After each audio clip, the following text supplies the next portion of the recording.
సరిగ్గా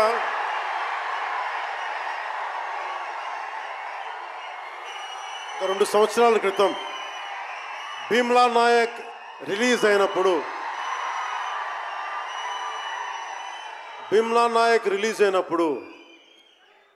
అందరి సినిమాలు 100లో ఉంటే పవన్ కళ్యాణ్ సినిమాలు 10 రూపాయలు 15 రూపాయలతో చేశారు.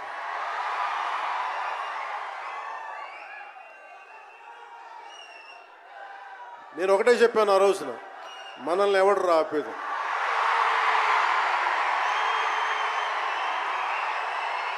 This is not about money. This is not about finance. This is not about records. This is about damn guts. This is about damn courage. This is about damn tenacity. We are here. We will stand by. We will serve justice.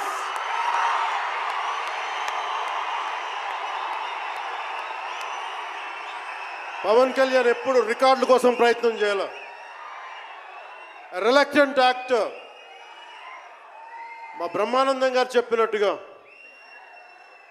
నేనేం కోరుకోలే, నేను ఒక actor అవ్వాలని కోరుకోలే, సగటు మనిషిగా బతుకుదామన్న ఒక్క ఆలోచన తప్ప నాలో ఏం లేదు. అలాంటిది నేను పొద్దున ప్రెస్ మీట్లో రత్నం గారి గురించి మాట్లాడాను.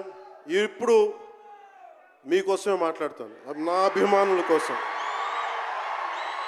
ఈరోజు నేను ఇక్కడ నిల్చున్నాను, పడి లేచాను, పడుతూనే ఉన్నాను, లేస్తూనే ఉన్నాను. దానికి కారణం ఒకరే, మీరే.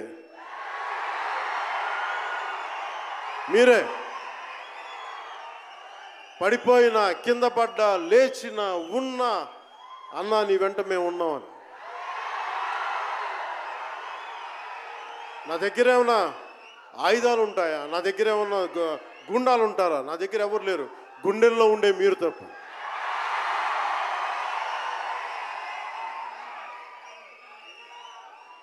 దాదాపు నేను 96లో నా మొదటి సినిమా అక్కడమ్మ ఇక్కడబ్బాయి.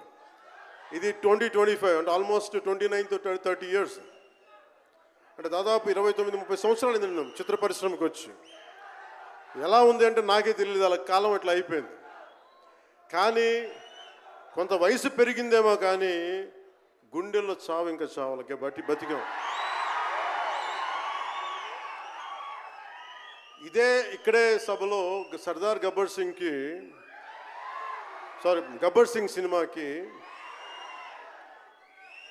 మహబూబ్ నగర్ నుంచి వచ్చిన ఒక యువకుడి గురించి చెప్పాను, మన అభిమానుల్లో ఒకటి గురించి చెప్పాను. అన్నా నువ్వేమి ఇవ్వదు, ఒక హిట్ ఇవ్వన్నా చాలని. ఆ రోజు నేను భగవంతుని కోరుకున్నాను, నా అభిమానుల కోసం, నా కోసం కాదు కానీ ఒక హిట్ ఉంటే బాగుంటుంది అని కోరుకున్నాను. అది హరీష్ శంకర్ గబ్బర్ సింగ్ వల్ల తిరిగి వచ్చింది.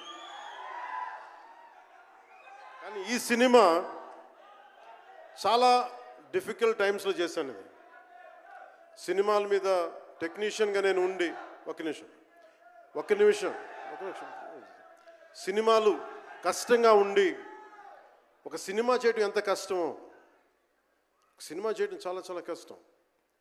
నేను మీతో పంచుకోదలుచుకున్నాను ఈ రోజున. మీకు సంబంధించి నేను మొదటి సినిమా నుంచి ఇప్పుడు దాకా జానీ సినిమా నేను చేసినప్పుడు అది ఫెయిల్ అయితే, ఆ సినిమా ఫ్లాప్ అయితే ఎలా ఉంది అంటే ఆ రోజు నా పరిస్థితి, వరుసగా హిట్లు కొట్టి కూడా ఒక్క సినిమా ఫ్లాప్ అయితే అందరూ మీరు వదలలేదు. నేను మీ గురించి ఎప్పుడు మాట్లాడతాను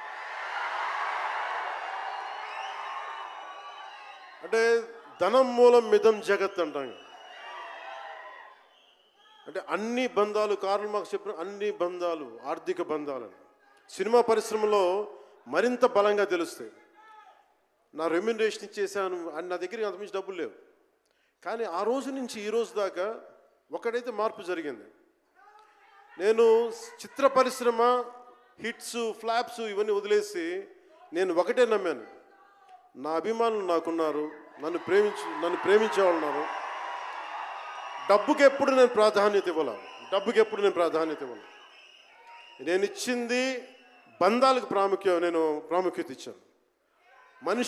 మనిషి నుంచి మనిషి బంధం. నా గుండె నుంచి మీ గుండెకి 2 గుండెల దూరం అంతే. నేను ఏమి కోరుకోలే, చాలా కష్టాల్లో ఈ సినిమా చేశాం. పేరుంది, ప్రధానమంత్రి గారి దగ్గర నుంచి అందరు తెలుసు, కానీ దానివల్ల డబ్బులు రావు. మనకి డబ్బులు వచ్చే సినిమానే రావాలి. కానీ సినిమాని ఎలా చేస్తాం? మిమ్మల్ని రంజింపచేయాలి, మిమ్మల్ని ఆనందింపచేయాలి. మనకి ఖుషీ లాంటి సినిమా తీసిన ఏఎం రత్నం గారు ఎప్పుడో 2017లో ఎప్పుడో సినిమా వచ్చి మీరందరూ తిడతా ఉంటారు కదా నన్ను, ఎంతసేపు రీమేకులు చేస్తావు అని. కరెక్ట్, ఏం చేయమంటారు చెప్పండి? మనకెవరు పెద్ద పెద్ద దర్శకులు లేరు. మన కింద నుంచి వచ్చిన వాళ్ళం. మనకి ఒక్క నిమిషం,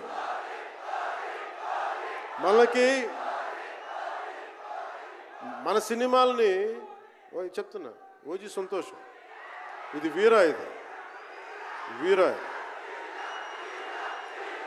మీకు ఈ సినిమా గురించి చెప్తాను మీకు. అంటే మనకి దర్శకులు ఎవరు లేరు. నన్ను అందరూ కూడా ఈ రీమేక్ చేస్తే వీడితో పని అయిపోతే డబ్బులు వస్తాయి, వీడికి రీమేక్ చేస్తే డబ్బులు వస్తాయి. మధ్యలో నేను చేసిన పాపం వల్ల ఒక ఫ్లాప్ తీసాను అంతే. ఆ ఫ్లాప్ తర్వాత నా గ్రిప్ రాలే మళ్ళీ ఫిల్మ్ ఇండస్ట్రీలో. మళ్ళీ నాకు నిలబడింది ఒక త్రివిక్రమ్ శ్రీనివాస్ నిలబడ్డాడు నా కోసం. ఆయన ఎవరో కూడా తెలియదు నాకు. ఎవరన్నా సక్సెస్లో వెతుక్కొని వస్తారు, అపజయాల్లో వెతుక్కొని వచ్చిన నా మిత్రుడు, ఆత్మ బంధువు త్రివిక్రమ్ శ్రీనివాస్ వచ్చి అప్పుడు జలసా తీశారు. కష్టాల్లో ఉన్నప్పుడు లేదు, అడ్వర్సిటీ రివీల్స్ ట్రూ క్యారెక్టర్ అంటారు. కష్టాల్లో ఉన్నవాడే వచ్చినప్పుడు స్నేహితుడు.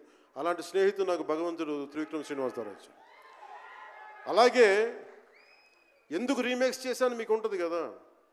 నా పార్టీని ఎవడు నడుపుతాడు? కొత్త కథలు తీస్తే ఎప్పుడో వెళ్ళిపోద్ది. నా భార్యని కానీ నా పిల్లల్ని కానీ ఎవరు పోషిస్తారు? నేనే పోషించుకోవాలి, దానికి డబ్బులు కావాలి, పార్టీ నడపాలి. వీటన్నిటికీ రీమేక్ అనేది నాకు కొంచెం ఈజీ దారైంది. సొంత సినిమాలు కొత్త సినిమాలు చేయలేక కాదు, వేరే దారి లేక. నాకు దేశం పిచ్చి, సమాజ బాధ్యత పిచ్చి, సినిమా మీద ఉన్న కరెక్టే. నేనంటే మీకు పిచ్చి. అలాంటి నేను ఒక మంచి సినిమా రావాలని కోరుకుంటే అది ఏఎం రత్నం గారి ద్వారా వచ్చింది. కోరుకున్నాడు ఆయన, నీతోటి ఒక బలమైన సినిమా తీయాలని. ఏదో ఆయన కూడా ముందు రీమేక్ వచ్చారు, అవి అటు ఇటు తిరిగి యాక్చువల్గా క్రిష్ గారి వల్ల ఈ సినిమా వచ్చింది. ముందు జాగర్లమూడి క్రిష్ గారికి మనందరం ముందుగా కరతాళ ధ్వనుల ద్వారా చాలా బలంగా తెలియజేయాలి. ఆయన ఒరిజినల్ ఫౌండేషనల్ వర్క్ మీద ఇది ముందు. వ్యక్తిగత కారణాలు, కొన్ని ప్రొఫెషనల్ రీజన్స్ వల్ల మధ్యలో ఆయన వెళ్ళిపోవాల్సి వచ్చింది. ఈ సినిమాకి 2 కరోనా వచ్చినాయి, 2 కరోనా వేవ్స్ కొట్టినాయి. దాని మధ్యలో నలిగిపోయింది సినిమా. అలాంటి సమయంలో ఒక ఆస్కర్ విన్నర్ ఎక్కడో మనం ఆంధ్రప్రదేశ్లో చిన్న బడ్జెట్లో సినిమా తీస్తే మన బడ్జెట్స్ ఎంత ఉంటాయి? 10 కోట్లు 15. అలాంటి సినిమాల నుంచి సంగీత దర్శకత్వం వహించి మనం పెట్టే నాటు నాటు నాటు అనే పాట ప్రపంచమంతా ఉర్రూతో లూగిస్తుంది అనేది తెలియజేశారు కీరవాణి గారు. అలాంటి కీరవాణి గారు నేను ఈ సినిమాని ఎన్నిసార్లు చేసే పరిస్థితుల్లో నిజంగా ప్రతిసారి నాకు నిరుత్సాహం ఉండేది. నాకు తెలుస్తూ ఉంటుంది కదా, నిస్పృహ వచ్చినప్పుడల్లా ఆయన ఏదో ఒక ట్రైలర్ రిలీజ్ అయ్యేది, ఆయన మ్యూజిక్ చూస్తే మళ్ళీ ఒక ఉత్సాహం వచ్చేది, ఒక ప్రాణవాయువు నింపేది. సార్ ఈ సినిమాకి ఈ రోజున ఇంత బలంగా ఆత్మవిశ్వాసంతో ఉన్నామంటే you are the hero sir, you are the true hero sir for us. Without Kirwaniji's music, this is not Harihar Veeramal. ఈరోజు హరిహర వీరమల్లు బలంగా ఉంది అంటే it's only the dedication and the kind of effort he has put into the film is truly commendable and truly admirable, sir. We are truly, truly grateful to you, sir.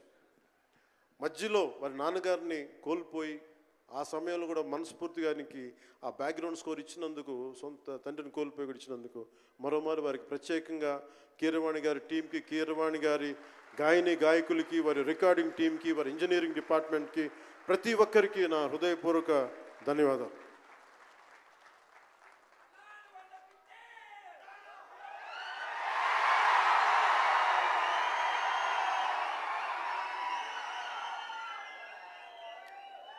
ఈ సినిమాని technicians గురించి అందరితో మాట్లాడి then will talk about cinema. Jyoti Krishna నాకు Kushi time నుంచి లండన్లో చదువుకొని వచ్చాడు, film making course as a director. ఆయన సినిమాని చాలా బాగా హ్యాండిల్ చేశారు. ఎలా ఈ పరిస్థితులు ఎవరు చేయగలరు అనుకుంటా ఆయన స్టెప్ ఇన్ అయ్యి ఒక తండ్రికున్న విజన్కి కొడుకు సారథ్యం వహించి తండ్రి కొడుకుల తాలూకు ఇది ఎఫర్ట్ ఈ సినిమా ఇది. సో మనస్ఫూర్తిగా జ్యోతికృష్ణ గారికి, రత్నం గారికి మరోమారు నా ధన్యవాదాలు చెప్తా ఉన్నాను. అలాగే ఈ సినిమాని ప్రారంభించినప్పుడు జ్ఞానశేఖర్ గారి కెమెరామెన్, ఆయనకి నా మనస్ఫూర్తిగా కృతజ్ఞతలు. అసలు ఈ సినిమాని ఇంత రికార్డ్ బ్రేకింగ్ స్థాయిలో మీ అందరికీ తెలుసు కదా, మీరు ఎంతసేపు ఓజీ ఓజీ ఓజీ అంటారు. నా సినిమానే ఓజీ బయట వాళ్ళ సినిమా కాదు కదా, మన సినిమానే కదా. కానీ హరిహర వీరమల్లుకి ప్రాణం పెట్టిన ఇంకొక వ్యక్తి ఉన్నారు, ఆయన మనోజ్ పరమహంస.